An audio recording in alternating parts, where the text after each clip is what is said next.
Hello, welcome back. This is Jodamus Prime playing more War Robots. This time we're in the Canyon Mount. Like I said, I really enjoy this game. And I play it with my son sometimes. This is what's called the Carnage, and it's armed with two what you call thunders, best described as gigantic shotguns mounted on top. And its special ability is to have this accelerated speed, a rush ability every 20 seconds. So you can see the counting down on the right hand side, so it'll be 5 more seconds until I can activate another rush, which lasts for about 10 seconds. And the Carnage is the fastest robot in the game when it's running at this speed. So let's see what's on the other side over here. A little stalker that will shoo away from our beacon. That's our objective, is to turn these beacons blue.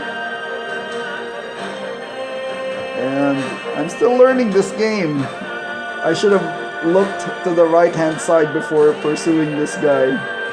Could have been a real fatal mistake for me by doing that. Thankfully no enemies were there. There's another Carnage on the other side. The Carnage also has an energy shield. So you can see I knocked down that other Carnage energy shield, but nobody on my team was able to capitalize. Activating the rush again. Up close, the Carnage is one of the most feared robots in the game, just because these two thunders deal so much damage. Mine are level 8. If both of them hit at the same time, I calculated the damage to be 22,000 each shot. And most robots have about 100,000 hit points on this game, give or take. So if you do the math, 4 or 5 shots, you've probably eliminated somebody already. This is the Rogatka. At this stage of the game, you can see that we are down in beacons. You can see my teammate there on the left hand side leaving the beacon B before it fully turned, so it only turned white. Luckily I was able to notice that, and I'm gonna go ahead and turn this white beacon into blue, so we don't lose any more of our blue bar on the top portion of the game right here where the time is set. This Griffin wasn't looking, and I just happened to jump at that time and was able to take him out. And when I jumped, I also avoided some missiles from this other guy right here, totally by accident.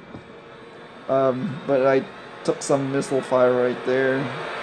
I'm still learning this Rogatka too, and I have a tendency to pursue enemies, which is bad. So I got taken out right there. I probably could have made that Rogatka last a little bit longer, but didn't. Right here's a rookie mistake. Firing off your missiles even before they're in range. So you can see that guy did not take any damage at all. The one who was almost dead. When I saw him, I thought it was an easy kill, but he was out of range. But I'll get him this time. Boom, boom, boom, boom. There you go. These are Columbus and pins. The range of this weapon is about 500 meters maximum. So if the enemies are further than that, you won't hit them. So 500 and less is your sweet spot, but not too close, because you'll be shredded by other weapons that are designed for up close fighting. This is what's called a mid-range bot. Just waited for that guy to jump in and unleash my missiles. That's around. I think that's the third robot that we took out with this one. It's a really good setup if you know how to play it right. These are level 9 Tolumbusan pins, and the robot is level 7. For me, I don't think it's worth it to upgrade the robot health and slight speed, because really it really depends on how you play these robots. Just looking at how the game is progressing, 4 minutes left in the match, and you can see that it's still pretty even, 5-on-5. Looks like each team has lost a player each, because you're only given a maximum of 5 robots in each round, and once you exhaust those robots, that's it. It's up for your team. It's up to your team to try to win it for you. This Griffin is almost dead, but I'm still trying to make the most of it by hitting whatever I can. I finally get taken out by that Raging with the thunders down there. So at this stage of the game, you can see 5 versus 4. The red team is starting to lose some of the robots. A lot of the players calling that meching out. So here we go. This is another Griffin. This one's armed with Tarans and Magnums.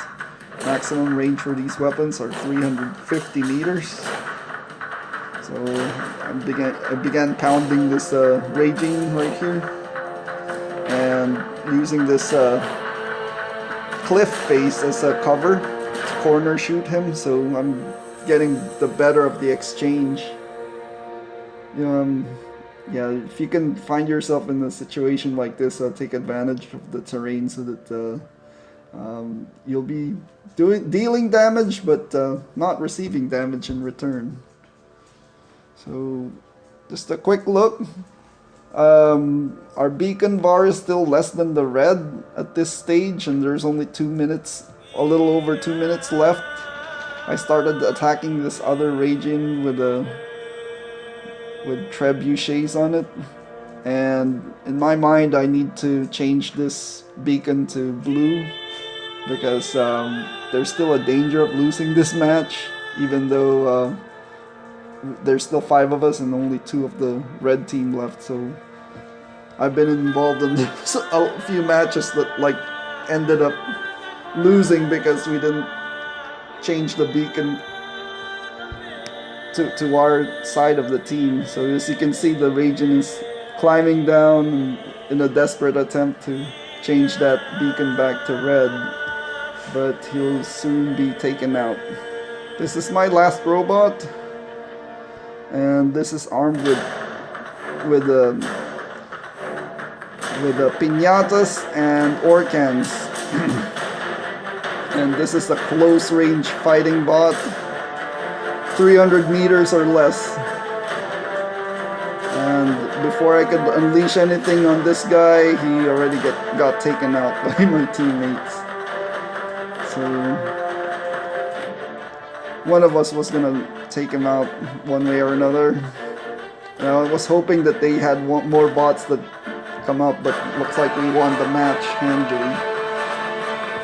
So we eliminated all of their bots. Pretty good game. Had 7 kills.